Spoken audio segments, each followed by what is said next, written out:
Se a minha mãe morrer, me avise depois. Agora eu estou ocupado. Estou no meio de um brinde importante. Foi isso que meu filho disse. Eu ouvi cada palavra sair do viva voz do telefone. O médico me olhou com pena. Os enfermeiros baixaram a cabeça. Mas eu não chorei. Eu não gritei. Apenas fechei os olhos e senti meu coração virar uma pedra fria e pesada dentro do peito. Eles achavam que eu estava inconsciente. Achavam que a Dona Lúcia, a mulher que passou 40 anos na frente de um fogão quente, estava acabada. Mal sabiam eles que naquela cama de hospital, a mãe dedicada tinha acabado de morrer, mas uma mulher vingativa tinha acabado de nascer. Eles não imaginam o que os espera. Tudo começou naquela manhã de terça-feira no Rio de Janeiro. O sol já estava queimando o asfalto logo cedo daqueles dias que fazem o suor escorrer pelas costas só de dar 2 passos na rua. Eu sou a Dona Lúcia, tenho 68 anos, e se você mora na zona norte do Rio, provavelmente já ouviu falar da minha feijoada. A feijoada da Lúcia. Comecei com uma barraca de rua, vendendo quentinha para operário, e hoje tenho 3 restaurantes. Mas mesmo sendo dona de tudo, eu nunca deixei de ir ao mercado pessoalmente. Ninguém sabe escolher o feijão preto e a carne seca como eu. Eu gosto de sentir a textura do grão na mão. Gosto de cheirar o toucinho para saber se está fresco. É o meu jeito. Sempre foi o meu jeito de cuidar de tudo e de todos, principalmente do meu filho Rafael. Naquela manhã, eu estava carregada de sacolas. Minha nora Bianca, a esposa do Rafael, vive dizendo que eu deveria contratar alguém para fazer esse serviço pesado. Ela diz que é feio uma senhora da minha idade ficar carregando peso por aí, que pega mal para a imagem da família. Imagem. Tudo para ela é imagem. Mas eu não ligo para isso, eu ligo para a qualidade do que eu coloco na mesa. Eu estava atravessando a rua, pensando que precisava chegar logo no restaurante para temperar o feijão, quando ouvi aquele som agudo de pneu cantando no asfalto. Não tive tempo de olhar, senti uma pancada seca no lado do corpo. Ouvi um barulho que parecia um galho seco quebrando, mas era o meu osso. O mundo girou. O céu azul do Rio de Janeiro se misturou com o cinza do chão e de repente tudo ficou escuro. Quando abri os olhos eu não sabia onde estava. Sentia um cheiro forte de álcool e produto de limpeza. Minha cabeça latejava como se tivesse um martelo batendo dentro dela, e meu corpo parecia que não me pertencia mais. Tentei me mexer, mas uma dor aguda atravessou meu peito, me fazendo soltar um gemido. Foi aí que vi o rosto dele. Doutor Eduardo. Ele é um cardiologista muito respeitado, mas para mim, ele é apenas o Eduardo, aquele rapaz educado que ia comer no meu restaurante toda sexta-feira há mais de 20 anos. Ele sempre pedia para eu colocar um pouco mais de couve e sempre elogiava meu tempero. Os olhos dele estavam preocupados. Dona Lúcia, a senhora me ouve? Ele perguntou, segurando minha mão com firmeza. Eu tentei falar, mas minha boca estava seca, tinha gosto de ferro, gosto de sangue. Eu só consegui piscar. Ele suspirou, parecia aliviado por eu estar acordada, mas tenso com a situação. A senhora sofreu um acidente grave, Dona Lúcia. Teve fraturas nas costelas e uma batida forte na cabeça. Precisamos operar agora, mas eu preciso da autorização de um familiar. Eu vou ligar para o Rafael. Rafael. Meu menino. Meu único filho. O menino que eu criei sozinha depois que meu marido morreu quando ele ainda era um bebê. O menino para quem eu dei tudo. Paguei as melhores escolas, o curso de arquitetura, o carro do ano, as viagens para a Europa. Tudo saiu do suor do meu rosto e da gordura da minha cozinha. Eu pensei com alívio, graças a Deus o Rafael vai vir. Ele vai segurar minha mão, ele vai dizer que vai ficar tudo bem. Doutor Eduardo pegou o telefone. Ele colocou no viva voz, talvez porque suas mãos estivessem ocupadas com os papéis, ou talvez porque ele quisesse que eu ouvisse a voz do meu filho para me dar forças. O telefone tocou 1 vez, 2 vezes, 3 vezes, eu contava os toques com o coração disparado. Finalmente alguém atendeu. Havia barulho no fundo, música alta, risadas, barulho de taças brindando. Alô, Rafael, aqui é o doutor Eduardo do Hospital Santa Clara. A voz do Rafael parecia irritada, como se tivéssemos interrompido algo grandioso. Doutor Eduardo, eu conheço esse nome. Ah, sim. O médico da mamãe, o que houve? Sua mãe sofreu um acidente grave. Rafael, ela foi atropelada. O estado é crítico. Ela tem uma hemorragia interna e precisamos operar imediatamente ou ela pode não resistir. Eu preciso que você venha assinar os papéis da cirurgia agora. Houve um silêncio do outro lado da linha. Mas não era um silêncio de choque ou de medo. Era um silêncio de quem está pensando em uma desculpa. Eu ouvi a voz da Bianca, minha nora, ao fundo, gritando: Rafael, vem logo, a minha mãe vai cortar o bolo. A mãe dela, Dona Odete. A mulher que vive de aparências, que vive pendurada no cartão de crédito do meu filho, que nunca trabalhou um dia na vida. Então era isso. Eles estavam na festa de aniversário da Dona Odete. Rafael suspirou no telefone, um suspiro longo de impaciência. Doutor, olha, a situação é complicada. Eu estou no meio do aniversário da minha sogra. É uma data muito importante para a família da Bianca. A Dona Odete ficaria muito chateada se eu saísse agora no meio do brinde. Eu senti o Dr. Eduardo apertar minha mão com força. A voz dele ficou dura. Rafael, você não está entendendo, sua mãe pode morrer. Ela está aqui na minha frente sangrando. E foi aí que ele disse a frase. A frase que cortou minha alma em pedaços menores do que os ossos quebrados no meu corpo. Doutor, se ela morrer, o senhor me avisa depois. Agora eu realmente não posso sair daqui. Seria uma falta de educação tremenda com os convidados. Faça o que tiver que fazer, se der certo bem, se não der a gente resolve o enterro amanhã. Agora eu preciso desligar. O telefone ficou mudo. O som de encerramento da chamada tut-tut-tut ecoou no quarto branco e frio, como o som do fim do mundo. O Dr. Eduardo olhou para mim. Ele estava pálido. Os enfermeiros que estavam arrumando os soros pararam. Ninguém se mexia. O silêncio era tão pesado que eu podia ouvir o zumbido do ar-condicionado. Uma lágrima escorreu pelo canto do meu olho. Ela era quente e salgada. Misturou-se com o sangue seco no meu rosto. Não era dor física. A dor física eu aguento. Eu sou cozinheira. Eu me queimo. Eu me corto. Eu fico de pé 12 horas por dia. Aquilo era outra coisa. Era a dor de perceber que eu tinha criado um monstro. Eu tinha criado um homem que achava que a etiqueta social de uma festa de aniversário valia mais do que a vida da mãe que limpou o chão para ele pisar. Rafael achava que eu era um estorvo, uma velha que só servia para pagar as contas e que agora estava atrapalhando a diversão dele. Ele preferiu agradar a sogra, aquela mulher fútil, a vir salvar a própria mãe. Eu fechei os olhos, vi a imagem do Rafael pequeno correndo na cozinha do restaurante sujo de feijão, me abraçando as pernas. Aquele menino tinha morrido. O homem que existia agora era um estranho. Um estranho egoísta e cruel. Dr. Eduardo limpou a lágrima do meu rosto com o polegar. A voz dele tremia de raiva contida. Dona Lúcia, a senhora ouviu isso? Eu fiz um sinal leve com a cabeça. Sim, eu ouvi. Ele se aproximou do meu ouvido e sussurrou como se fosse um segredo só nosso. Não se entregue, Dona Lúcia. Não dê a ele o gosto de se livrar da senhora tão fácil. A senhora vai sobreviver. Eu vou garantir isso. E quando a senhora sair daqui, a senhora vai mostrar para ele quem é que manda de verdade. Ele não sabe quem a senhora é, Dona Lúcia. Ele acha que a senhora é só uma cozinheira velha, mas a senhora é uma leoa. Está na hora de rugir. Aquelas palavras acenderam uma brasa que estava quase apagando dentro de mim. É verdade. Eles acham que eu sou fraca. A Bianca vive dizendo que eu sou brega, que eu sou ultrapassada. O Rafael vive dizendo que eu não entendo de negócios modernos. Eles gastam o meu dinheiro, riem das minhas roupas e agora me deixam para morrer numa maca de hospital. Mas eles esqueceram de uma coisa. Eles esqueceram de quem construiu o teto que eles moram. Eles esqueceram de onde vem a comida que eles comem. Eles esqueceram que antes de ser mãe, eu sou Lúcia Sampaio, a mulher que levantou um império com uma panela de feijão. Abri os olhos e encarei o Dr. Eduardo. A dor ainda estava lá, mas agora ela tinha companhia. A raiva. Uma raiva fria, límpida e poderosa. Doutor, eu tentei falar e minha voz saiu rouca como lixa. Salve minha vida. Por favor. Eu não vou morrer hoje. Hoje não. Eu tenho uma conta para acertar.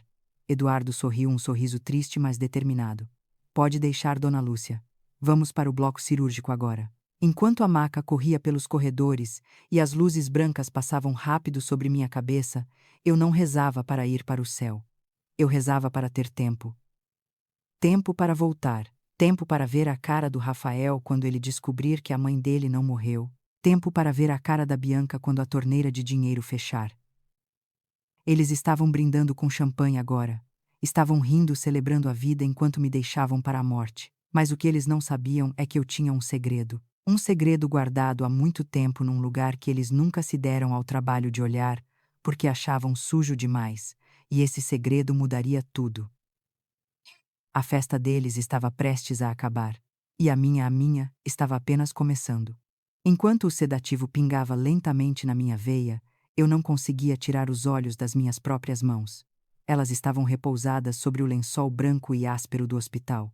Olhem bem para elas. São mãos grossas, deformadas pelo trabalho duro. Tenho uma cicatriz de queimadura no braço direito que ganhei quando virei um panelão de 30 litros de feijoada fervendo, para não deixar cair em cima do Rafael quando ele era pequeno e corria pela cozinha. Meus dedos são tortos de tanto cortar carne seca, de tanto descascar mandioca, de tanto lavar prato em água gelada nas madrugadas de inverno. Essas mãos nunca usaram cremes caros, nunca fizeram unhas de gel, nunca seguraram uma taça de cristal com a elegância que a sociedade exige. Mas foram essas mãos feias e calejadas que construíram tudo. Foram elas que pagaram o colégio particular do Rafael. Foram elas que compraram o carro importado que a minha nora Bianca dirige agora. Foram elas que pagaram o apartamento de luxo onde eles moram e onde eu sou tratada como uma visita indesejada. Fechei os olhos e a memória de um mês atrás veio me assombrar. Era um domingo de sol e o Rafael decidiu dar um churrasco na cobertura. Eu estava tão feliz. Coloquei o meu melhor vestido, aquele de estampa floral que comprei na feira de Copacabana, e passei meu batom rosa. Eu queria agradar. Fiz uma travessa enorme de farofa com bacon e ovos, a preferida do meu filho. Cheguei na casa deles com o coração cheio de amor. A casa estava cheia de gente jovem, amigos da Bianca, aquela gente bonita que parece que nunca suou na vida. Bianca estava lá no centro das atenções com o celular na mão, fazendo uma transmissão ao vivo para os seus seguidores. Ela é o que chamam de influenciadora digital. Vive de mostrar uma vida perfeita na internet. Uma vida que eu pago. Quando ela me viu entrando com a travessa de farofa, o sorriso dela congelou. Não foi um sorriso de boas-vindas, foi um esgar de pânico. Ela veio correndo na minha direção, não para me abraçar, mas para me bloquear. Ela desligou o som do vídeo rapidinho e sibilou no meu ouvido com aquele hálito de champanhe caro. Pelo amor de Deus, Dona Lúcia, o que a senhora está fazendo vestida assim? Isso aqui não é festa junina, não. E que cheiro é esse? A senhora trouxe comida de pobre para a minha festa. A senhora quer acabar com a minha reputação. Eu fiquei sem chão. Olhei para o Rafael esperando que ele me defendesse. Esperando que ele dissesse: Bianca, essa é a minha mãe, respeita ela. Mas o Rafael estava do outro lado conversando com a dona Odete, a mãe da Bianca, e fingiu que não viu nada. Bianca pegou a travessa da minha mão com nojo e entregou para a empregada, dizendo: leva isso para a cozinha e joga fora, ou come você mesma, mas não serve isso para os meus convidados de jeito nenhum. Depois ela voltou para o celular, abriu um sorriso falso e continuou a falar com os seguidores. Oi, gente, desculpa a interrupção, foi só a entregadora que trouxe umas coisas erradas. A entregadora. Ela me chamou de entregadora na frente de milhares de pessoas. E depois ela me empurrou levemente para o canto da sala onde a luz era fraca e disse: fica aí quietinha, mãe. Não aparece no vídeo, tá bom? Você é muito brega, destoa do ambiente. Se alguém perguntar, diz que a senhora é uma tia distante do interior que veio pedir ajuda. Naquele momento, eu senti uma dor que nenhum osso quebrado poderia superar. A dor da humilhação, a dor de perceber que o meu suor, o meu trabalho, a minha dedicação, só serviram para criar vergonha naqueles que eu mais amava. Eu sou a vergonha deles. O meu cheiro de tempero que sustentou essa família agora é motivo de náusea para a minha nora. Meus amigos, eu pergunto a vocês com toda a sinceridade do meu coração partido. Vocês acham isso justo? Eu dei a minha juventude, a minha saúde e a minha vida para que eles tivessem tudo do bom e do melhor. E em troca recebo desprezo. Será que estou errada em querer ser respeitada? Se você acha que um filho deve honrar a mãe, não importa se ela é doutora ou cozinheira, comente aqui embaixo a sua idade ou de onde você está falando, para eu saber que ainda existe gente com valores nesse mundo. Eu preciso saber que não estou louca. E se você sente o sangue ferver com essa injustiça, tanto quanto eu, deixe o seu like nesse vídeo agora mesmo. Isso vai me dar força para fazer o que eu preciso fazer quando eu acordar dessa cirurgia. Porque a humilhação do churrasco não foi o pior. Não, o pior aconteceu 3 dias depois. Eu fui visitar os meus netos, o Pedro e a Sofia. Eu levei brigadeiros que eu mesma fiz. Quando cheguei na porta, ouvi a voz da Bianca. Ela estava conversando com a mãe dela, a dona Odete, na sala. A porta estava entreaberta e eu parei para arrumar o cabelo antes de entrar. Foi quando ouvi o meu nome. Ai, mãe, eu não aguento mais aquela velha, a Bianca dizia com uma voz arrastada de preguiça. Ela é um estorvo. Toda vez que ela aparece aqui, com aquelas roupas ridículas e aquelas comidas gordurosas, eu tenho vontade de vomitar. O Rafael não tem coragem de falar, mas eu já decidi. A gente vai vender a rede de restaurantes dela. Dona Odete riu aquela risada seca de quem fuma muito. Mas ela vai deixar minha filha. A Bianca riu também. Ela não tem que deixar nada. Ela já está velha, gaga. Eu vou convencer o Rafael de que ela está ficando senil. Já comecei a falar isso para os amigos para preparar o terreno. A gente interna ela num asilo bem barato, lá no interior daqueles que ninguém visita. Com o dinheiro da venda dos restaurantes, a gente vai finalmente fazer aquela viagem para as Maldivas e comprar a casa de praia em Búzios que eu quero. Aquela velha é passado, mãe. O futuro é nosso. Eu deixei a caixa de brigadeiros cair no chão. O barulho fez elas pararem de falar. Eu não entrei. Eu não confrontei. Eu apenas me virei e saí correndo. Corri para o elevador com as lágrimas cegando meus olhos. Eles não queriam apenas me esconder. Eles queriam me apagar. Queriam me trancar num lugar para morrer sozinha, enquanto gastavam o dinheiro que eu suei para ganhar. O Rafael, o meu menino, concordava com isso. Ele sabia. Ele era cúmplice. Agora, deitada nesta cama fria, esperando o cirurgião abrir minha cabeça, eu sinto algo mudar dentro de mim. A Lúcia, que chorou no elevador, morreu atropelada naquela esquina. A Lúcia, que aceitava ser chamada de entregadora, não existe mais. Eles acham que eu estou indefesa. Acham que eu sou apenas uma velha cozinheira analfabeta digital, que eles podem descartar. Mas eles se esqueceram de uma coisa. Eu conheço cada centavo daquela empresa. Eu conheço cada documento. E o mais importante, eu tenho um segredo. Um segredo que está guardado numa caixa de metal enferrujada, debaixo da minha cama antiga, naquela casa que eles nem pisam mais, porque tem nojo da poeira. Dona Lúcia está na hora, disse ela com voz suave. Eu olhei para ela e sorri. Não foi um sorriso doce. Foi um sorriso de quem sabe que o jogo vai virar. Pode me levar, minha filha, eu disse. Eu preciso ficar boa logo. Tenho um jantar para organizar. Um jantar muito especial para o meu filho e a minha nora. Vai ser o último jantar da vida boa deles, e eu garanto que vai ser inesquecível. Enquanto a maca deslizava pelo corredor em direção ao centro cirúrgico, eu fechei os olhos e imaginei a cara da Bianca quando ela descobrir o que tem dentro daquela caixa velha. Eles queriam o meu dinheiro, pois eles vão ter uma surpresa. O dinheiro tem dono, e a dona está mais viva do que nunca. A cirurgia era arriscada, mas eu não tinha medo da morte. Eu tinha medo de morrer sem antes ver a justiça ser feita. Rafael, Bianca, Dona Odete, aproveitem o bolo e o champanhe. Aproveitem enquanto podem, porque quando a Dona Lúcia voltar a festa vai acabar. E vocês não perdem por esperar o que eu preparei para a sobremesa. A porta do centro cirúrgico se abriu com um chiado. Luzes fortes, médicos de máscara. Tudo pronto para me consertar. Mas a minha alma já estava blindada. A vingança é um prato que se come frio, dizem, mas a minha vingança vai ser servida quente e fervendo como a minha feijoada. Aguardem. Abri os olhos e a primeira coisa que senti foi o peso das minhas pálpebras. Parecia que tinha chumbo nos meus cílios. A luz branca do quarto do hospital feria minha vista e minha boca estava seca como se eu tivesse comido um punhado de areia do deserto. Tentei me mexer, mas meu corpo gritou de dor. Cada osso, cada músculo parecia ter sido moído. Foi quando olhei para o lado. Havia uma poltrona de corino bege no canto do quarto. Meu coração deu um salto bobo, um reflexo antigo de mãe. Será que era o Rafael? Será que ele tinha se arrependido, largado a festa e vindo correndo segurar minha mão? Forcei a vista. Não era o Rafael. Era o Dr. Eduardo. Ele estava dormindo sentado com a cabeça encostada na parede, a gravata frouxa e o jaleco amassado. Ele passou a noite ali. Um homem que não tem meu sangue, que não me deve nada, passou a noite numa cadeira desconfortável para garantir que eu não morresse sozinha. Enquanto isso, meu filho, meu sangue, minha vida, estava brindando com a sogra dondoca. Uma lágrima solitária escorreu pelo meu rosto e molhou o travesseiro. Mas não era choro de tristeza. Era o fim. Ali naquele momento eu enterrei a Lúcia, mãe cega. A Lúcia que perdoava tudo. A Lúcia que achava que amor se comprava com sacrifício.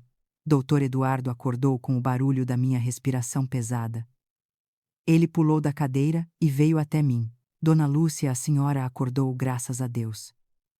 Ele checou os aparelhos, me deu um pouco de água com um canudinho.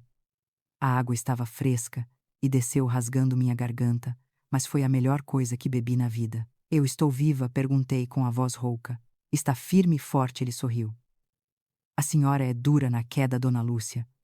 E o Rafael? Perguntei, sabendo a resposta, mas precisando ouvir em voz alta, para cravar a verdade na minha alma. O sorriso do Eduardo sumiu. Ele baixou os olhos e alisou o lençol da minha cama. Ele não veio, Dona Lúcia. Eu liguei de novo quando a cirurgia acabou. Disse que a senhora estava na UTI. Ele disse que ia passar aqui semana que vem, quando a agenda dele estivesse mais tranquila. Semana que vem. Eu poderia estar morta e enterrada semana que vem. Eu respirei fundo. E a dor nas costelas foi aguda, mas necessária. Ela me lembrava que eu estava viva e que tinha uma missão. Doutor Eduardo, me empresta seu telefone, por favor. Ele hesitou. A senhora quer ligar para ele. Não vai adiantar, Dona Lúcia, ele não vai atender. Não, Eduardo. Eu não vou ligar para o Rafael. Eu vou ligar para a minha advogada. Os olhos dele se arregalaram e um sorriso novo apareceu no canto da boca dele. Um sorriso cúmplice. Agora sim eu estou reconhecendo a Dona Lúcia dos velhos tempos. Disquei o número de cabeça. Fernanda. Fernanda. Filha da Cida, minha comadre, que Deus a tenha. Eu vi a Fernanda crescer, paguei os primeiros livros de direito dela quando a Cida passou aperto. Hoje, ela é uma das melhores advogadas do Rio de Janeiro, uma mulher séria, justa e que não tem medo de briga. O telefone tocou 2 vezes. Alô? Fernanda, sou eu, a tia Lúcia. A voz dela mudou na hora. Tia Lúcia, onde a senhora está? Eu estou te ligando há dias. Fui no restaurante e disseram que a senhora sumiu. Eu estou no hospital, minha filha. Sofri um acidente. Mas não é sobre isso que eu quero falar. Eu preciso de você aqui agora. Traz o seu caderno de anotações e traz aquela sua cara de quem vai para a guerra. A gente vai derrubar um império. Fernanda chegou em 20 minutos. Ela entrou no quarto como um furacão de terninho preto e salto alto. Quando viu meu estado, o rosto inchado, os curativos, ela chorou. Beijou minha mão e prometeu que ia processar quem me atropelou. Calma, menina, eu disse, o motorista é o de menos. O problema é quem me atropelou por dentro. Contei tudo para ela. Contei da festa, da omissão do Rafael, da conversa que ouvi da Bianca. Fernanda ouvia tudo, anotando furiosamente, a mandíbula travada de raiva. Isso é abandono de incapaz, tia. Isso é negligência. A gente pode processar ele agora. Não, Fernanda. Processar agora é dar um tapa. Eu quero dar um nocaute. Eu quero tirar tudo.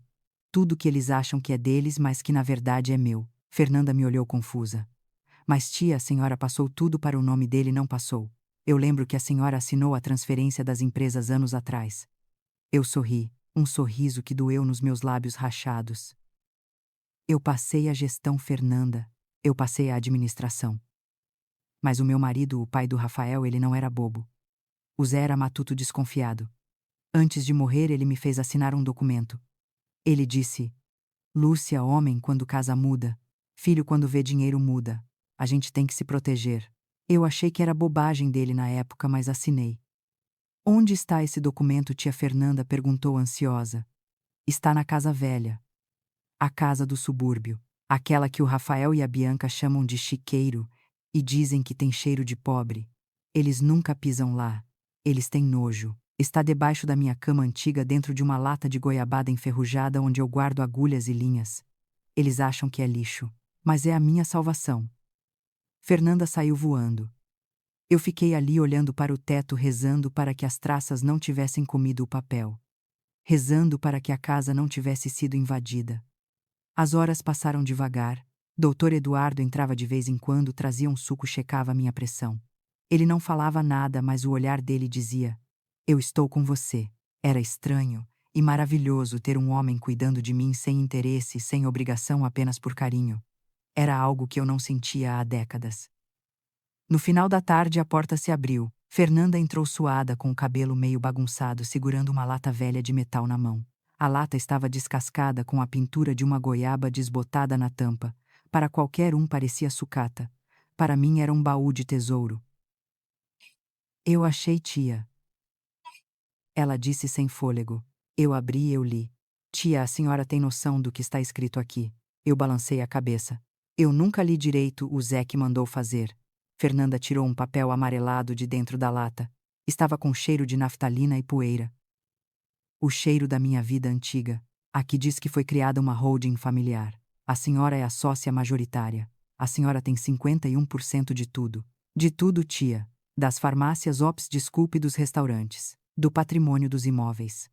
O Rafael tem 49%, mas no contrato tem uma cláusula de barreira. Fernanda estava tremendo de empolgação. Diz aqui cláusula quarta.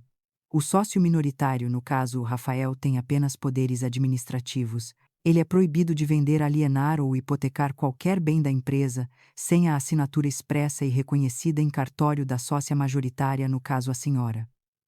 O silêncio tomou conta do quarto. Eu olhei para a Fernanda e depois para o Eduardo. Então quer dizer que eu sou a dona? Eu ainda sou a dona de tudo. Sim, tia, Fernanda quase gritou. Eles estão morando no apartamento da empresa. Eles dirigem carros da empresa. Eles gastam o lucro da empresa. Mas a dona, a patroa, é a senhora. Uma onda de calor subiu pelo meu corpo. Eu não era uma velha descartável. Eu não era um estorvo. Eu era a dona da chave do cofre deles. Mas espere, Fernanda. Eu lembrei de algo que me gelou o estômago. A Bianca disse no telefone que eles iam vender os restaurantes para viajar. E eu sei que o restaurante da filial da Tijuca fechou para a reforma mês passado. Mas agora eu estou desconfiada. Será que eles venderam? Se eles venderam sem a minha assinatura, isso é crime, não é? Fernanda ficou séria. O sorriso dela desapareceu e deu lugar à cara de advogada perigosa. Tia, se eles venderam qualquer coisa, um garfo que seja sem a sua assinatura, eles cometeram fraude, falsidade ideológica, estelionato, apropriação indébita. Isso dá cadeia, tia. Cadeia. A palavra pesou no ar. Meu filho na cadeia. Meu coração de mãe apertou, mas logo em seguida lembrei da voz dele no telefone. Se ela morrer, me avise depois. Apertei os olhos e engoli o choro. Fernanda, eu quero saber tudo. Eu quero que você vá no banco amanhã cedo. Eu vou te dar uma procuração agora mesmo aqui no hospital. Eu quero os extratos de todas as contas da empresa dos últimos 5 anos. Eu quero saber cada centavo que entrou e cada centavo que saiu. Eu quero saber quanto custa o vestido da Bianca, quanto custa o uísque do Rafael e quanto custa o presente da dona Odete. Eu quero ver a sujeira toda. Fernanda pegou o bloco de notas. Pode deixar, tia. Eu vou revirar a vida deles do avesso. Amanhã, a senhora vai ter um relatório completo. Ela saiu determinada, batendo saltos no corredor. Doutor Eduardo se aproximou da cama e segurou minha mão novamente. A senhora tem certeza de que está pronta para ver o que vai encontrar nesses extratos, dona Lúcia? Às vezes a verdade dói mais do que a dúvida. Eu olhei para ele. Meus olhos estavam secos agora. Doutor, eu já sofri a maior dor do mundo, que é ser desprezada pelo filho que pari. Ver números num papel não vai me machucar. Vai me dar a arma que eu preciso. Eles acham que estão lidando com uma velhinha gagá. Eles não sabem que estão lidando com a mulher que negociou com o fornecedor na porta de feira com a faca no dente. Eles vão ver. Ah, eles vão ver. A noite caiu no hospital. Eu fiquei sozinha no escuro ouvindo os sons da cidade lá fora. Imaginei o Rafael e a Bianca dormindo em lençóis de seda egípcia no apartamento que é meu. Imaginei eles sonhando com as Ilhas Maldivas, com a vida de reis que eles acham que garantiram. Durmam bem, meus queridos. Aproveitem o sono, porque quando eu colocar as mãos naqueles papéis amanhã, o pesadelo de vocês vai começar. Eu não sabia o tamanho do rombo, eu não sabia o quão fundo eles tinham ido na lama, mas eu estava prestes a descobrir que a traição era muito maior do que eu podia imaginar. E o que estava naqueles extratos faria qualquer mãe vomitar de nojo. Amanhã. Amanhã a guerra começa de verdade. Amanheceu chovendo no Rio de Janeiro. As gotas batiam na janela do quarto do hospital, como lágrimas pesadas, mas as minhas lágrimas já tinham secado. Eu estava sentada na cama com as costas retas, ignorando a dor nas costelas, esperando a Fernanda voltar do banco. Doutor Eduardo estava ao meu lado, fingindo ler um prontuário, mas eu sabia que ele estava me vigiando, preocupado com o que aquela papelada ia fazer com o meu coração. Quando a porta se abriu e a Fernanda entrou, eu soube na hora. O rosto dela não tinha cor. Ela não trazia apenas extratos bancários. Ela trazia a certidão de óbito da minha confiança no meu filho. Ela caminhou até a cama a passos lentos, como quem carrega um caixão, e colocou uma pilha grossa de papéis no meu colo. Tia, ela disse com a voz sumindo. Eu não sei nem por onde começar. É pior do que a gente pensava. Muito pior. Eu peguei a primeira folha. Minhas mãos tremiam um pouco, não de medo, mas de uma ansiedade fria. Eu precisava ver. Precisava ver o preço do amor do meu filho. A primeira coisa que vi foi o saldo. Deveria haver milhões ali. A feijoada da Lúcia fatura alto. São anos de trabalho duro de economia de reinvestimento. Mas a conta estava no vermelho. Vermelho sangue. Como isso é possível? Eu perguntei, sentindo um gosto amargo na boca. Fernanda sentou na ponta da cama e começou a apontar os lançamentos com uma caneta. Cada linha marcada em amarelo era uma facada. Olha isso, tia. Transferência de R$ 15.000. Data 15 de janeiro. Favorecido agência de viagens luxo. Descrição pacote Maldivas casal. Eu me lembrei dessa data. Foi quando o Rafael me disse que precisava viajar para São Paulo para uma feira de gastronomia para modernizar o cardápio. Ele disse que ia trabalhar duro. Mentira. Ele estava na praia bebendo água de coco com a Bianca, enquanto eu estava na cozinha descascando quilos de alho até meus dedos arderem. R$ 15.000. Sabe quantos pratos feitos eu preciso vender para lucrar R$ 15.000? Sabe quantas horas de pé na frente de um fogão industrial isso representa? E eles gastaram em uma semana de fotos para o Instagram. Continuei lendo. Havia gastos mensais fixos que eu desconhecia. R$ 5.000 em uma loja de vinhos importados. R$ 3.000 em um salão de beleza de luxo na Zona Sul todo santo mês. Era a Bianca fazendo o cabelo e as unhas com o meu dinheiro, o dinheiro que eu suei para ganhar. Eu olhei para as minhas unhas curtas sem esmalte roídas de ansiedade. Eu nunca entrei num salão desses na vida. Eu pinto meu cabelo em casa com tinta de farmácia para economizar, e ela, a dondoca, gasta o salário de um cozinheiro inteiro só para ficar bonita na foto. Mas o pior ainda estava por vir. Fernanda virou a página e o dedo dela parou em uma transferência grande. R$ 80.000. 80.000. Meu coração falhou uma batida. Para onde foi isso, Fernanda? Perguntei. Minha voz não passava de um sussurro. Ela respirou fundo antes de responder. Foi para uma loja de móveis e equipamentos hospitalares de luxo, tia. A descrição diz: poltrona de massagem, gravidade zero, importada. Eu franzi a testa. Será que o Rafael comprou isso para mim? Será que ele pensou nas minhas costas que doem tanto depois de um dia de trabalho? Eu dormi num colchão velho há 15 anos, um colchão que tem o formato do meu corpo de tão fundo que está. Eu acordo com dor na lombar todo dia. Talvez ele quisesse fazer uma surpresa. Fernanda viu a esperança nos meus olhos e balançou a cabeça com tristeza. Não foi para a senhora tia. Olha o endereço de entrega. Rua das Acácias, número 42. Eu conhecia aquele endereço. Era a cobertura da dona Odete, a mãe da Bianca. O Rafael, o meu filho, tirou R$ 80.000 do caixa da empresa Dinheiro, que era para pagar fornecedores, para pagar funcionários, e comprou uma cadeira de massagem para a sogra, para a mulher que nunca fritou um ovo para ele, para a mulher que me olha de cima a baixo com nojo, enquanto a mãe dele, a mulher que carregou ele no ventre, dorme num colchão que parece uma canoa de tão velho. Senti uma náusea subir pelo estômago. Doutor Eduardo percebeu e me segurou pelos ombros.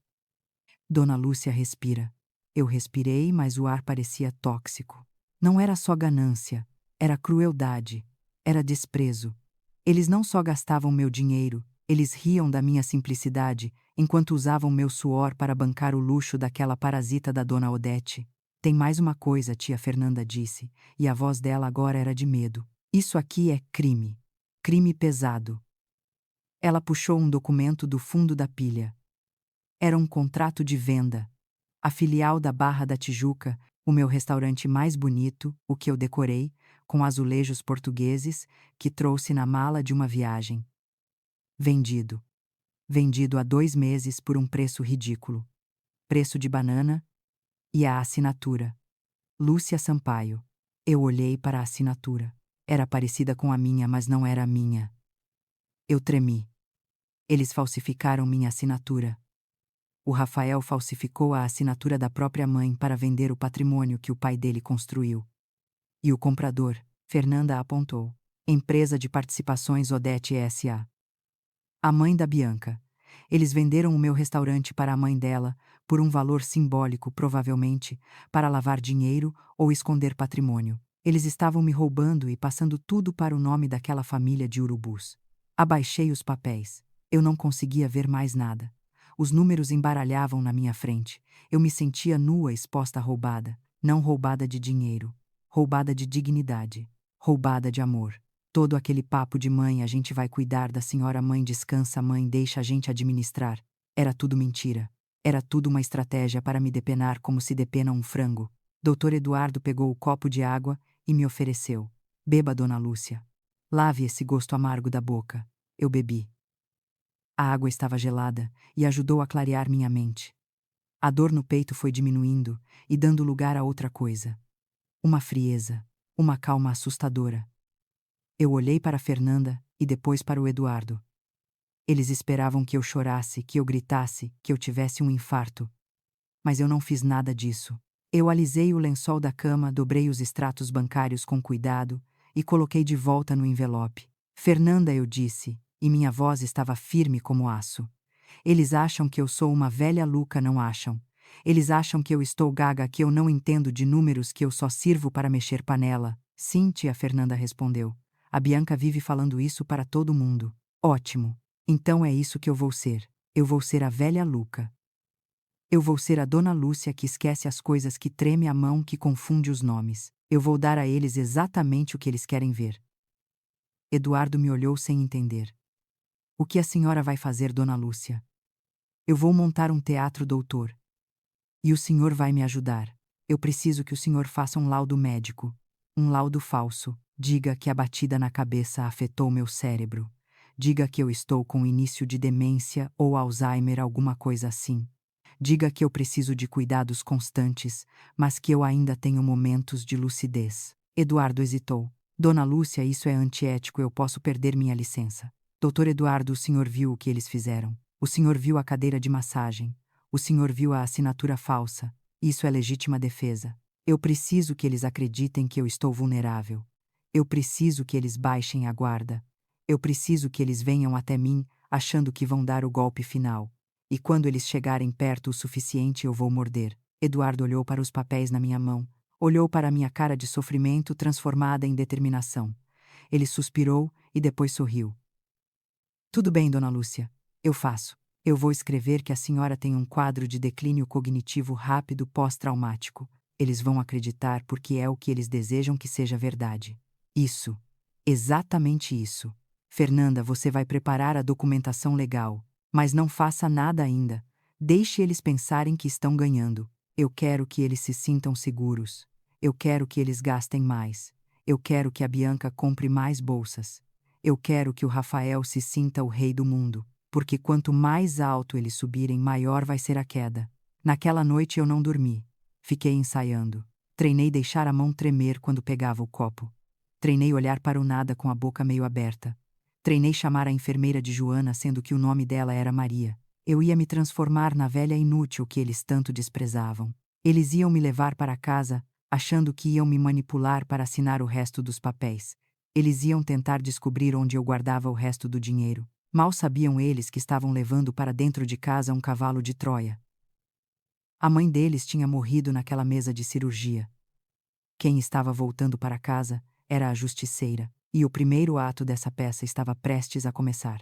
Preparem-se, meus filhos. A vovozinha Luca está chegando para o jantar, e o prato principal vai ser a ganância de vocês. Voltei para casa 2 dias depois. Não para o apartamento chique que o meu dinheiro comprou para eles, mas para o meu apartamento antigo no centro, aquele que eu mantive fechado todos esses anos, como se minha alma soubesse que um dia eu precisaria de um refúgio. Doutor Eduardo me levou de carro. Ele me ajudou a subir as escadas porque o elevador estava quebrado. Quando entrei, senti o cheiro de lugar fechado, cheiro de poeira e de memórias. Mas era o meu cheiro, não tinha cheiro de perfume francês caro nem de mentira. Eduardo me acomodou na poltrona velha da sala. Você está pronta para o show, Lúcia? Ele perguntou com aquele sorriso de canto que me dava coragem. Estou pronta. doutor respondia ajeitando o chale nos ombros. Hoje estreia a peça, A Velha Gaga. Espero que a plateia goste. Liguei para o Rafael. Minha voz no telefone foi um sussurro tremido, uma obra de arte da atuação. Filho, a mamãe está em casa.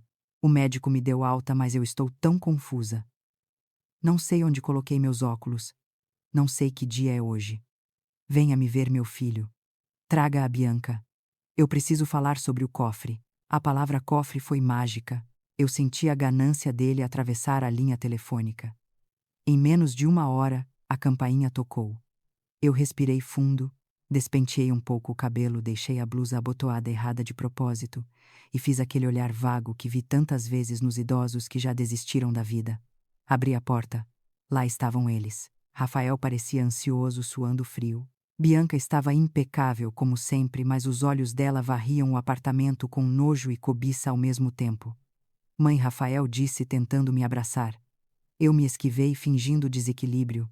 Quem é você? Perguntei, apertando os olhos. Ah, é o Rafael, meu menino. Você cresceu tanto. E essa moça quem é? É a enfermeira. Bianca bufou audivelmente, revirando os olhos. Rafael a cutucou. Não, mãe, sou eu, a Bianca, sua nora. Ah, a Bianca. A que gosta de feijoada não é? Não, eu não gosto de feijoada, Lúcia. Eu sou a influenciadora, lembra? Esqueci minha filha. Minha cabeça anda igual peneira.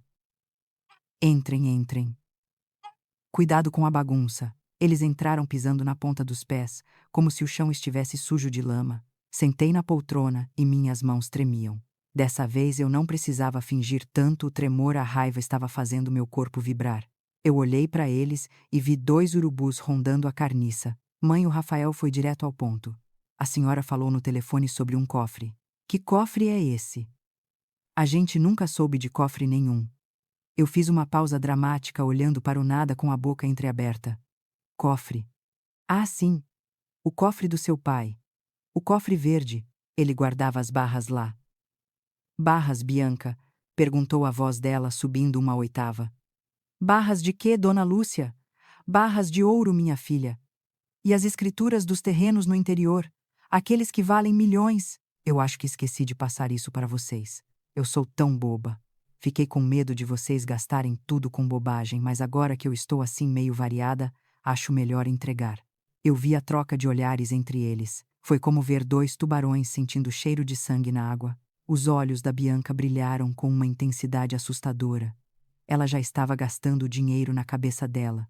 Já estava comprando bolsas, sapatos, viagens. Rafael tentou disfarçar, mas a mão dele suava. E onde está esse cofre, mãe? Ele perguntou, tentando parecer calmo. Eu franzi a testa. Eu não lembro. Está aqui em casa. Ou está no banco. Eu anotei a senha num papel. Um papel azul. Ou era amarelo. Ai, minha cabeça dói. Eu comecei a choramingar levemente, levando a mão à testa. Eu preciso descansar. Vocês podem procurar o papel para mim. Se acharem o papel, eu dou o segredo do cofre. Claro, mãe, claro, Rafael disse rápido demais. A senhora descansa aqui na poltrona. A gente vai dar uma olhada nas gavetas para ajudar a senhora, tá bom? Bianca já estava abrindo as gavetas da estante sem pedir licença. Eu fechei os olhos e encostei a cabeça para trás. Fingi que estava dormindo, deixei minha respiração ficar pesada e rítmica, mas meus ouvidos estavam mais abertos do que nunca, e minha mão direita estava enfiada no bolso do roupão, apertando o botão de gravar do meu celular. Eles começaram a revirar tudo. Ouvi barulho de papel sendo rasgado, barulho de gaveta batendo. Eles não tinham respeito nenhum. E então eles começaram a conversar, achando que a velha Gaga estava no quinto sono. Rafael, você tem certeza que esse ouro existe? Bianca sussurrou. Essa velha nunca falou disso antes. Deve existir, meu pai era cheio de segredos, Rafael respondeu. Se tiver ouro mesmo, a gente está feito. Dá para pagar o rombo que eu fiz na empresa antes que a auditoria descubra. Que auditoria, Rafael? Ah, é que chegou uma notificação estranha lá no escritório, mas eu abafei. Se a gente achar esse ouro, eu cubro o buraco e ninguém fica sabendo. E a gente ainda compra aquela casa em Angra. Você promete amor, Bianca, disse a voz dela pingando veneno doce. Prometo. Mas e a sua mãe? O que a gente faz com ela? Ela não pode ficar aqui sozinha e eu não quero ela lá em casa babando no meu sofá novo de linho. Rafael riu, uma risada seca e cruel. Relaxa. Eu já falei com o pessoal daquela clínica pública. Não é das melhores, tem um cheiro meio ruim. E dizem que a comida é péssima, mas é o que tem.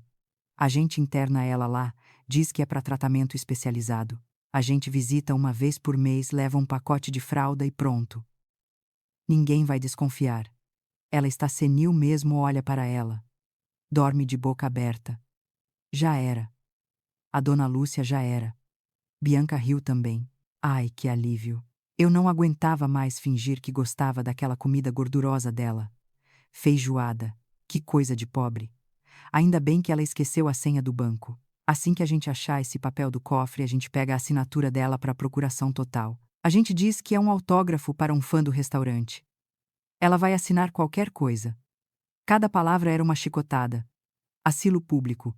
Comida péssima. Cheiro ruim. Visita uma vez por mês. Era esse o futuro que o filho que eu amamentei planejava para mim. Era esse o fim da mulher que construiu um império para ele. Eu senti uma vontade imensa de levantar daquela poltrona, pegar a vassoura que estava atrás da porta e quebrar nas costas dos dois. Mas eu me segurei. A raiva agora era fria. Era gelo. Eu precisava que eles caíssem na armadilha completa. Eu precisava do flagrante. Fingi acordar com um sobressalto tossindo. Ah, onde eu estou? Quem são vocês? Ah, é o Rafael. Vocês acharam o papel azul? Eles se entreolharam assustados e disfarçaram rapidamente. Não, mãe, não achamos nada ainda, Rafael disse, com um sorriso amarelo. A senhora tem certeza que anotou? Tenho sim, mas minha cabeça está zonza. Acho que lembrei de uma coisa. O que Bianca perguntou ávida, quase pulando em cima de mim. A senha. A senha do cofre. Eu acho que é a data do meu casamento, mas eu preciso confirmar. Eu tenho os documentos guardados no cofre do restaurante. No restaurante. Sim, na matriz. Lá na sala da gerência. Eu guardei tudo lá. O ouro, as escrituras, tudo. Os olhos da Bianca brilharam tanto que pareciam dois faróis. No restaurante, Rafael repetiu. Mas mãe, a senhora não vai lá há meses. A chave está comigo. Eu tenho a chave mestra. Vamos fazer assim. Amanhã à noite eu vou lá. Eu quero fazer um jantar. Um último jantar no meu restaurante. Eu quero me despedir da cozinha. Depois disso, vocês podem fazer o que quiserem comigo. Podem me levar para onde acharem melhor. Eu estou cansada de lutar. Eu só quero passar o bastão. Rafael e Bianca trocaram um olhar vitorioso. Eles achavam que tinham vencido. Achavam que a velha tinha se entregado. Claro, mãe, Rafael disse, tentando não parecer ansioso demais. Um jantar de despedida. É uma ótima ideia. A gente vai, só nós três em família. Isso em família, eu repeti. E a palavra teve um gosto de vinagre na minha boca. Só nós três. E levem os documentos que precisam que eu assine. Procuração, testamento, o que for. Eu assino tudo depois do jantar. Eu quero ficar livre desse peso. Bianca quase bateu palmas. Perfeito, dona Lúcia. A senhora está tomando a decisão certa. Vai ser um alívio para a senhora não ter que se preocupar mais com dinheiro. É verdade, minha filha, eu disse olhando bem no fundo dos olhos vazios dela. Vai ser um grande alívio, mas não para mim. Eles foram embora logo depois, animados, planejando o futuro com o meu dinheiro. Eu fui até a janela e vi eles entrarem no carro importado que eu paguei. Eles riam. Riam da vitória fácil. Mal sabiam eles que tinham acabado de aceitar o convite para o seu próprio funeral financeiro. Tirei o celular do bolso e parei a gravação. Tinha tudo ali. A confissão do roubo, o plano de me internar, o desprezo. Enviei o áudio para a Fernanda e para o Dr. Eduardo. Depois liguei para a Fernanda. Prepare tudo, eu disse. O jantar vai ser amanhã à noite. Eu quero que eles estejam esperando na cozinha dos fundos. Quando a sobremesa for servida, eu quero que eles entrem. Fernanda riu do outro lado da linha. Tia, a senhora é perigosa. Eu não sou perigosa, minha filha. Eu sou justa, e amanhã a justiça vai ser servida bem quente. Desliguei o telefone e fui para a cozinha do meu apartamento. Comecei a separar os feijões para o jantar de amanhã. Eu ia cozinhar. Ia fazer a melhor feijoada da minha vida. Eles iam comer, iam se fartar, iam achar que estavam no céu. E depois eu ia puxar o tapete e mandar eles direto para o inferno. A velha Gaga ia dar o show final. E garanto a vocês, não ia ter aplausos no final. Só o som de algemas fechando. O cheiro de alho fritando no azeite e o aroma defumado da carne seca preenchiam o salão vazio do restaurante. Era um cheiro que me acompanhou a vida inteira. O cheiro do meu sustento, o cheiro da minha dignidade. Arrumei a mesa principal bem no centro do salão. Coloquei a toalha de linho branca, aquela que eu bordei à mão quando o Rafael nasceu. Coloquei os pratos de cerâmica que comprei com o lucro do meu primeiro ano de sucesso. Tudo ali tinha história. Tudo ali tinha suor. Eles iam comer naquele altar que eu construí e depois iam ser expulsos dele. Fernanda estava escondida na sala de segurança, onde ficavam os monitores das câmeras. Dr. Eduardo estava no carro dele estacionado na rua lateral, pronto para entrar se fosse preciso. E a polícia? Bem, a polícia estava a caminho. Eu olhei para o relógio na parede. 7 horas em ponto. O carro importado estacionou na porta. Vi pelo vidro da frente Rafael descendo e abrindo a porta para a Bianca. Ela usava um vestido branco de seda. Branco para comer feijoada. Isso mostrava o quanto ela desconhecia o meu mundo, o quanto ela desprezava a sujeira do meu trabalho. Mas hoje ela ia se sujar. Ah, se ia. Abri a porta. Mantive a postura curvada, a mão tremendo levemente, o olhar vago. Meus filhos entrem. A mamãe fez o jantar. Rafael entrou suando frio. Ele carregava uma pasta de couro preta debaixo do braço. Eu sabia o que tinha ali. A sentença de morte da minha liberdade. A procuração passando tudo para o nome dele e a autorização para a minha internação. Bianca entrou torcendo o nariz. Ai, dona Lúcia, que cheiro forte de gordura. Vai impregnar no meu cabelo. Eu sorri. Um sorriso de avó boba. É cheiro de comida, minha filha. Comida de verdade. Sentem-se. Servia feijoada na panela de barro fumegante. Arroz branco, couve refogada no alho, farofa de bacon, torresmo crocante e laranjas cortadas. Era um banquete de rei. Rafael se serviu com as mãos trêmulas. Ele olhava para mim com culpa. Pelo menos isso, ele ainda tinha um resto de consciência que o incomodava. Já a Bianca comia com nojo, separando os pedaços de carne como se fossem veneno. Está gostoso, meu filho? Perguntei com a voz falha. Está, mãe. Está ótimo. A senhora sempre cozinhou bem. Que bom. Comam bastante. Aproveitem. Porque a comida da clínica onde eu vou morar não deve ser tão boa assim, não é? Rafael engasgou. Bianca deu um chute nele por baixo da mesa. Imagina, sogra, a senhora vai para um lugar ótimo, um spa. Vai ser tratada como rainha. Eu assenti devagar. Rainha. É bom ser rainha. Mas antes de assinar os papéis que vocês trouxeram, eu preparei uma surpresa. Uma surpresa? Rafael perguntou, limpando o suor da testa com o guardanapo. Sim. Uma homenagem. Eu pedi para o rapaz da edição fazer um vídeo com as fotos antigas, para a gente lembrar de como chegamos até aqui. Eu queria ver isso antes de ir embora. Peguei o controle remoto que estava no meu bolso. Apontei para o telão branco que ficava na parede do fundo do restaurante usado para dias de jogo de futebol. As luzes do salão diminuíram. Bianca suspirou impaciente. Ai, dona Lúcia, vamos logo com isso, a gente tem compromisso. Calma, minha querida. É rapidinho. Apertei o botão.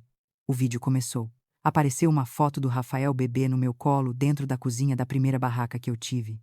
Eu estava suada, cansada, mas sorrindo, olhando para ele como se ele fosse ouro. Depois apareceu um vídeo caseiro antigo, Rafael com 10 anos abraçando meu pescoço e dizendo: Mãe, quando eu crescer, eu vou te dar uma casa de ouro. Ninguém nunca vai te humilhar, mãe, eu prometo. Eu olhei para o Rafael na mesa. Ele estava chorando. A lembrança do menino que ele foi bateu de frente com o homem que ele se tornou. Bianca revirou os olhos. Que coisa brega! Mas então a música do vídeo parou. A tela ficou preta por um segundo. E quando a imagem voltou, não era mais foto antiga. Eram as fotos que a Fernanda e o detetive conseguiram. Apareceu a foto da Bianca brindando com champanhe nas Maldivas. Legenda da foto: gasto R$ 15.000. Origem: conta da feijoada da Lúcia. Bianca deu um pulo na cadeira. O que é isso? Apareceu a foto da cadeira de massagem na sala da Dona Odete. Valor R$ 80.000. Desvio de caixa. Apareceu o contrato de venda da filial da Barra, com a minha assinatura grosseiramente falsificada.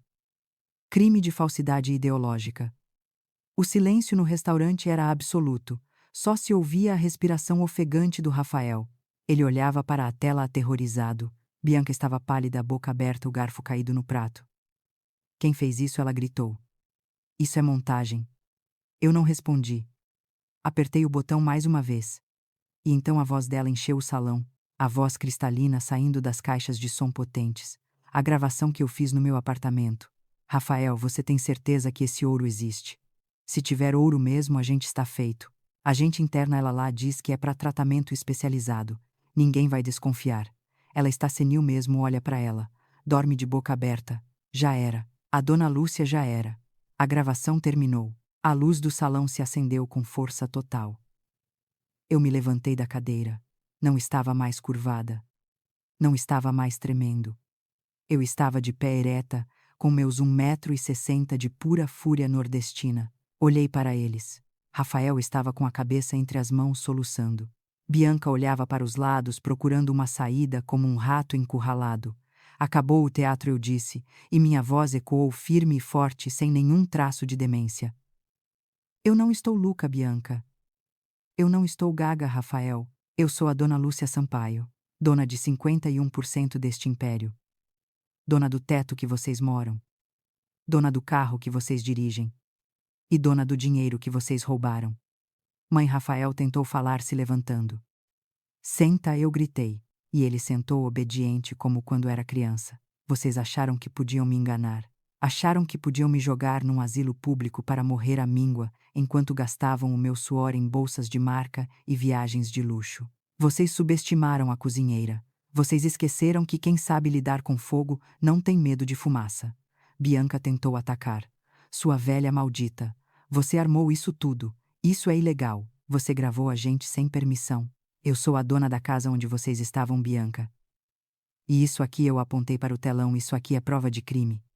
Vocês são criminosos. Estelionatários. Ladrões. E você, Rafael, você é pior do que um ladrão. Você é um traidor. Você traiu o leite que mamou. Você traiu a mulher que te limpou, te vestiu, te alimentou. Você vendeu a sua mãe por um sofá de linho e uma mulher que te despreza. Mãe, eu não sabia, Rafael chorava copiosamente. Eu fui fraco. Ela me convenceu. Cala a boca, eu disse friamente. Não coloque a culpa só nela. Você assinou os cheques. Você falsificou minha assinatura. Você concordou em me internar. Você disse para o médico me deixar morrer se eu atrapalhasse sua festa. Eu ouvi Rafael. Eu ouvi tudo. Ele ficou branco como papel. A senhora ouviu. Ouvi. E naquele momento meu filho morreu para mim. O homem que está na minha frente é só um gerente incompetente e desonesto que eu estou demitindo agora. Rafael, Bianca. Vocês estão demitidos. Vocês estão expulsos da minha empresa. Vocês estão expulsos da minha casa. E vocês têm 48 horas para devolverem tudo. O apartamento, o carro, as joias. Tudo que foi comprado com o meu dinheiro. Mas a gente não tem para onde ir, Bianca gritou histérica. Minha mãe não tem espaço. Problema seu, eu respondi calmamente. Vocês não iam me mandar para um asilo público, pois eu sugiro que procurem um albergue público. Deve ser bem parecido. Bianca pegou uma faca de mesa. O olhar dela era de loucura. Eu vou acabar com você, sua velha desgraçada. Ela avançou na minha direção. Rafael tentou segurar, mas ela se soltou. Ela vinha para cima de mim com a faca na mão pronta para me ferir. Mas eu não me mexi. Eu nem pisquei. Porque eu sabia quem estava atrás daquela porta da cozinha. A porta se abriu com um estrondo. Polícia. Largue a faca. 2 policiais fardados entraram com as armas em punho. Atrás deles a Fernanda com a papelada da ordem de prisão e o doutor Eduardo. Bianca soltou a faca que caiu no chão com um barulho metálico que soou como música para os meus ouvidos.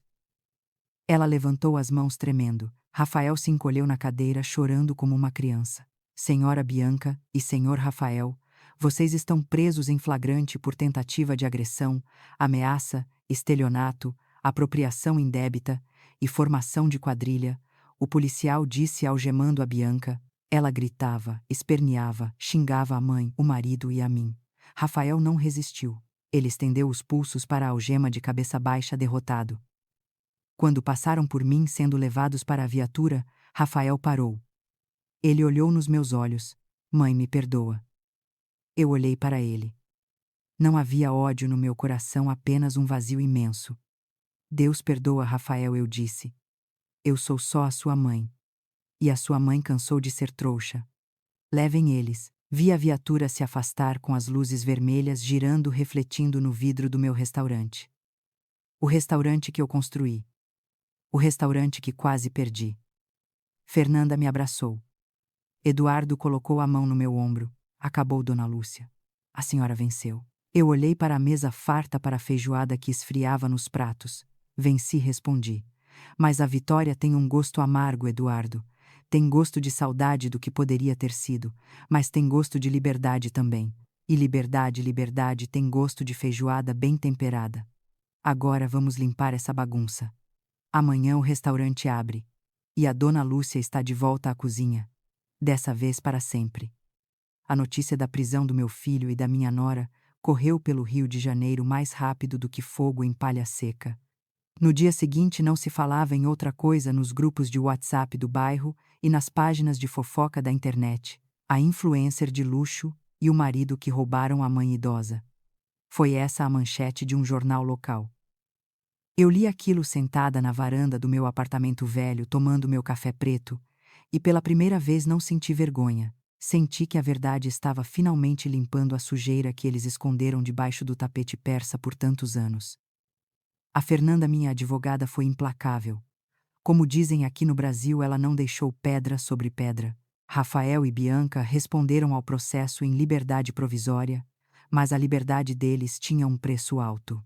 Eles tiveram que entregar os passaportes, tiveram que usar tornozeleira eletrônica por um tempo, mas a pior prisão para eles não foi a da polícia. Foi a prisão da miséria. O juiz determinou o bloqueio imediato de todos os bens para ressarcir o rombo que eles fizeram na minha empresa.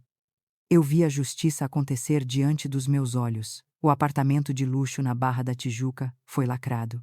Eles tiveram 48 horas para sair. Dona Odete, a mãe da Bianca, tentou impedir os oficiais de justiça, gritando que era uma senhora doente que não podia ser despejada.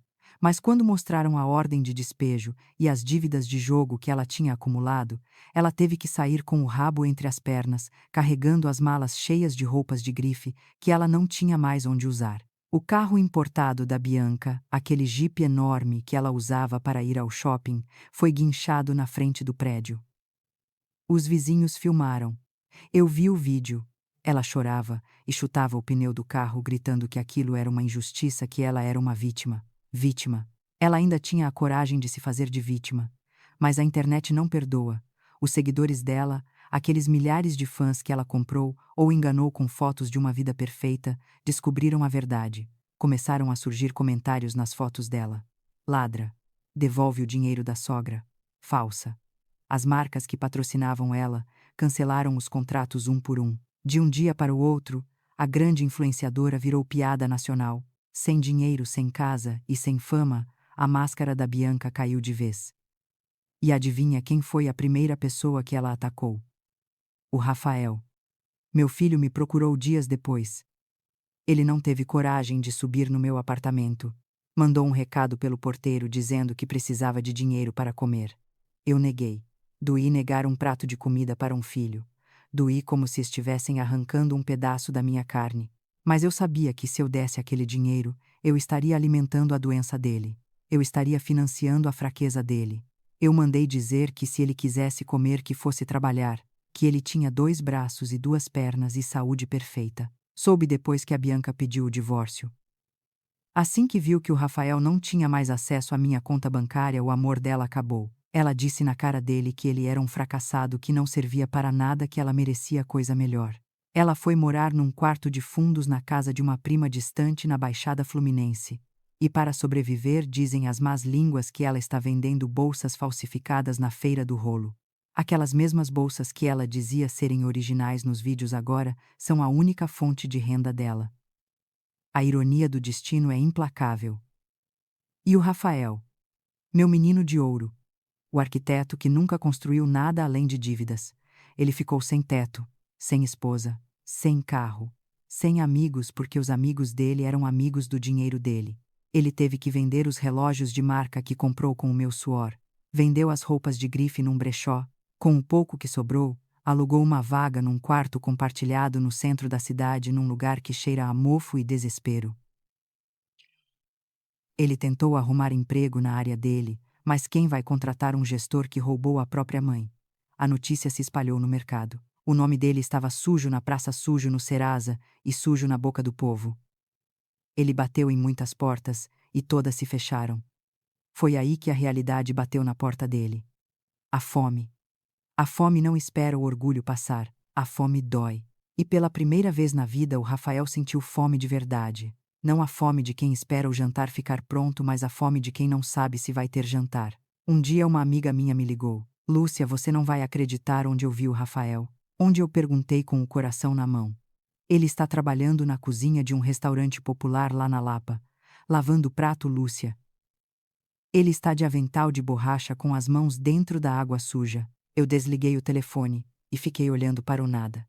Meu filho, o Dr. Rafael, lavando o prato. Aquilo não me deu alegria, não me deu prazer de vingança. Me deu uma tristeza profunda, mas também uma certeza. Era necessário. Ele precisava sentir na pele o que eu senti por 40 anos. Ele precisava entender que o dinheiro não nasce em árvore, nasce do trabalho, nasce da água e do sabão, nasce da dor nas costas. Decidi ir lá ver com meus próprios olhos, não para humilhar, não para rir, mas para ver se era verdade. Coloquei um lenço na cabeça e óculos escuros para não ser reconhecida. Fui até o restaurante na hora do almoço. Era um lugar simples daqueles que servem prato feito barato. Sentei numa mesa no fundo de onde dava para ver a porta da cozinha, que ficava entreaberta. E lá estava ele. Rafael. Mais magro. A barba por fazer, o cabelo que ele sempre usava com gel caro, agora estava despenteado e oleoso. Ele usava um avental branco encardido e botas de borracha. Ele pegava pilhas de pratos sujos com restos de comida e lavava freneticamente. O dono do restaurante, um homem gordo e suado, gritava com ele. Anda, Rafael, tem cliente esperando o prato limpo. Se não aguentar o tranco, pede para sair, tem 10 na fila querendo sua vaga. Rafael não respondia. Ele apenas abaixava a cabeça e esfregava mais forte. Via as mãos dele vermelhas pela água quente e pelo detergente barato. As mesmas mãos que ele tinha vergonha de segurar quando eram as minhas. Foi então que aconteceu a cena que marcou a minha alma. Uma senhora entrou no restaurante. Ela devia ter a minha idade. Cabelos brancos, roupas simples, mãos calejadas. Ela estava acompanhada de um rapaz jovem, talvez filho ou neto. O rapaz puxou a cadeira para ela sentar. Ele serviu água para ela com cuidado. Ele olhava para ela com um carinho imenso. Mãe, o senhor quer mais farofa? Ele perguntou sorrindo. Rafael parou. Ele estava com um prato na mão e parou. Ele olhou para aquela mesa. Ele viu o amor. Ele viu o respeito. Ele viu tudo o que ele jogou no lixo. Eu vi os ombros do meu filho tremerem. O prato escorregou da mão dele e caiu na pia, mas não quebrou por causa da água. Ele se apoiou na bancada e começou a chorar. Não foi um choro discreto. Foi um choro de quem perdeu tudo, um choro de quem percebeu tarde demais que tinha um tesouro nas mãos e trocou por bijuteria. Ele chorava compulsivamente, soluçando sem se importar com os outros cozinheiros olhando. O dono do restaurante foi até ele provavelmente para brigar, mas parou quando viu o estado dele. Até o dono percebeu que aquele homem estava quebrado por dentro. Eu queria correr até lá. Queria abraçar ele. Queria dizer: vem, meu filho, a mamãe está aqui. A mamãe te perdoa, vem para casa que eu faço um bife acebolado para você. Meu corpo fez o movimento de levantar, mas minha mente me segurou. Não, Lúcia, não agora. Se você for lá agora, você estraga tudo. Ele precisa passar por isso. Ele precisa chegar no fundo do poço para poder subir de verdade. Se eu o resgatasse agora, ele nunca aprenderia. Ele voltaria a ser o Rafael mimado dependente que achava que o mundo lhe devia favores. Eu precisava deixar ele quebrar para ele poder se consertar sozinho. Paguei a minha conta, deixei o troco na mesa e saí de cabeça baixa. Caminhei pelas ruas do centro do Rio com o sol batendo no meu rosto e as lágrimas escorrendo por baixo dos óculos escuros. Dói ser mãe. Dói muito. Mas dói mais ainda ver um filho ser um ser humano ruim. Hoje ele estava lavando a alma dele naquela pia suja, e eu estava aqui fora torcendo para que ele conseguisse se limpar. Voltei para o meu restaurante. Tinha muito trabalho a fazer. Eu tinha recuperado o controle de tudo. Estava reformando a filial que o Rafael tinha deixado cair aos pedaços. Estava contratando gente nova. Estava criando pratos novos. A dona Lúcia estava de volta, mas uma parte de mim, uma parte pequena e silenciosa, ficou lá naquele restaurante barato, esperando o dia em que o Rafael estaria pronto para voltar para casa.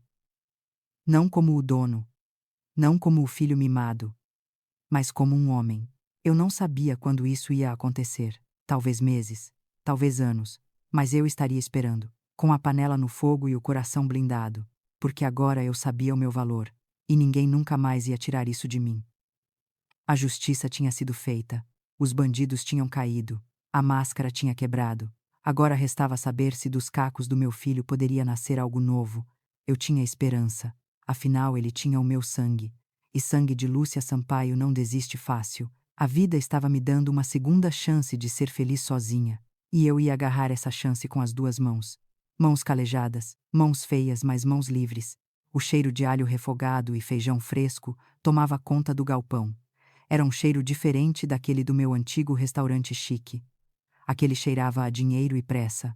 Este aqui cheirava a esperança e solidariedade. 6 meses se passaram desde que a polícia levou o meu filho e a minha ex-nora daquele jantar fatídico. 6 meses que pareceram 6 anos, mas que ao mesmo tempo passaram num piscar de olhos. Hoje eu não sou mais apenas a dona Lúcia, a empresária que foi passada para trás. Eu sou a Lúcia da cozinha solidária. Usei o dinheiro que recuperei daquele apartamento em Búzios e dos carros de luxo para abrir este lugar. Não é um restaurante comum, é um centro de acolhimento e capacitação. Aqui nós servimos 300 refeições por dia para quem tem fome de verdade. Mas mais do que isso nós ensinamos. Tem uma turma de 20 senhoras mulheres que, assim como eu, foram descartadas pela vida ou pela família. Estou ensinando a elas os segredos da minha feijoada, do meu tempero. Estou dando a elas uma profissão, uma maneira de ganhar o próprio dinheiro para que nunca mais precisem depender da boa vontade de filhos ingratos ou maridos cruéis. Dr. Eduardo estava ao meu lado mexendo um caldeirão enorme de sopa. Ele tirou o jaleco de médico e vestiu o avental branco da cozinha. Quem diria que um cirurgião cardíaco teria tanto jeito para cortar legumes? Ele parou um instante e limpou o suor da testa com as costas da mão.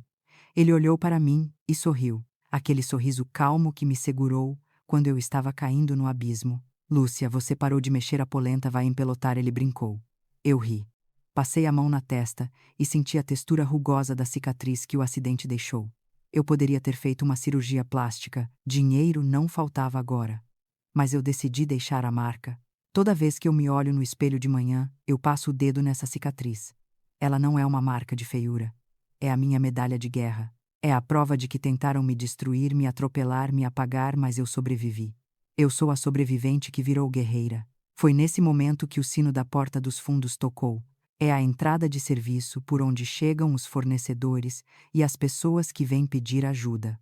Eu limpei as mãos no pano de prato e fui atender.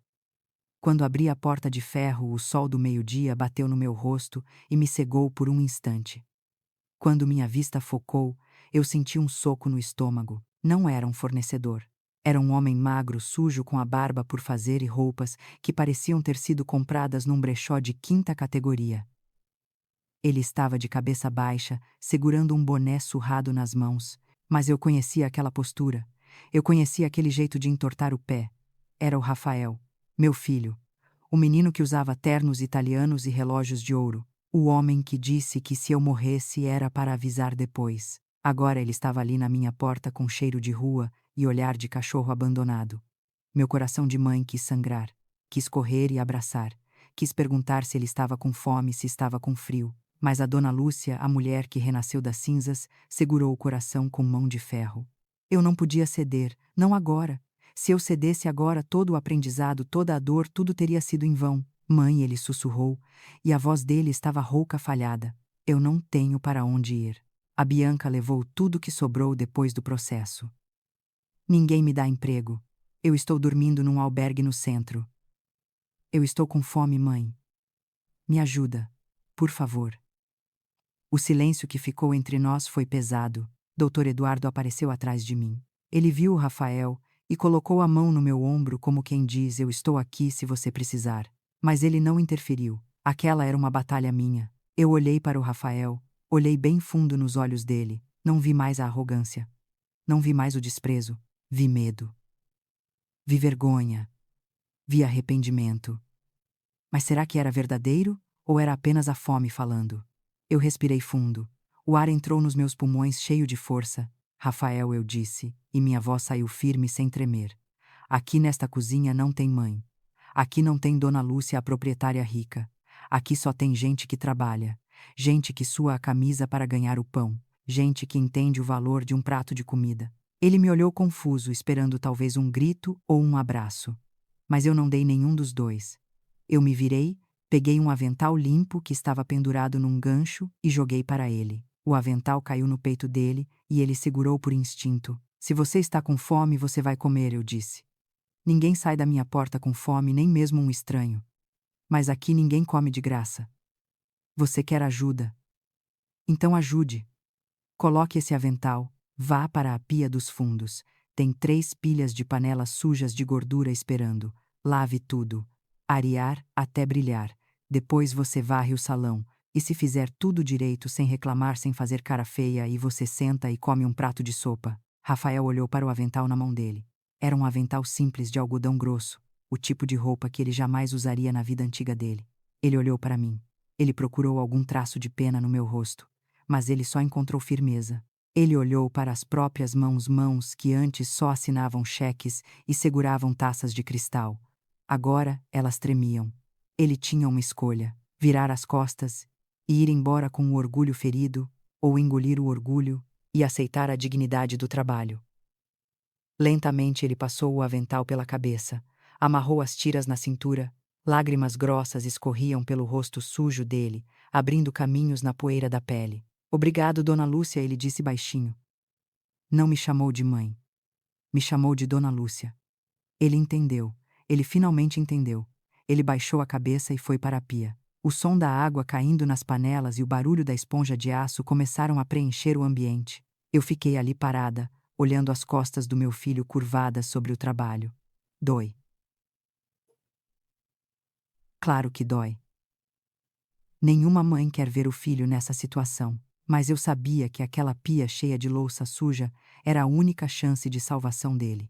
Ele precisava limpar a sujeira das mãos para começar a limpar a sujeira da alma. Ele precisava aprender que o sustento vem do suor, não do roubo. Doutor Eduardo apertou meu ombro. Você fez a coisa certa, Lúcia, ele sussurrou. Você está ensinando a ele o que é ser homem. Eu assenti, enxugando uma lágrima discreta que teimou em cair. Eu não recuperei o meu filho antigo. Aquele menino morreu, mas talvez, quem sabe, talvez eu esteja ajudando a nascer um novo homem. Um homem que saiba valorizar o esforço alheio. Voltei para o meu caldeirão. A sopa estava pronta. O cheiro estava maravilhoso. Servi os pratos para as senhoras que estavam aprendendo a cozinhar. Elas sorriam para mim. Elas me viam como uma líder, como uma amiga. Eu não era mais a velha descartável. Eu era a Dona Lúcia, a mulher que transformou a dor em amor, a traição em lição. Essa é a minha história. Não é um conto de fadas. Não termina com todos abraçados num campo florido. Termina com trabalho. Termina com realidade. Termina com a certeza de que a dignidade não é algo que os outros dão para a gente. Dignidade é algo que a gente conquista todo dia quando levanta da cama e decide não se deixar pisar. Eu perdi muito nessa jornada. Perdi a ilusão de uma família perfeita. Perdi noites de sono. Quase perdi a vida. Mas eu ganhei a mim mesma de volta. E isso, meus amigos, não tem preço. E você que está me ouvindo agora, eu quero que você olhe para a sua vida. Tem alguém te tratando como se você fosse invisível. Tem alguém esperando você morrer ou desistir para tomar o seu lugar. Não aceite. Não se entregue. Você é mais forte do que imagina.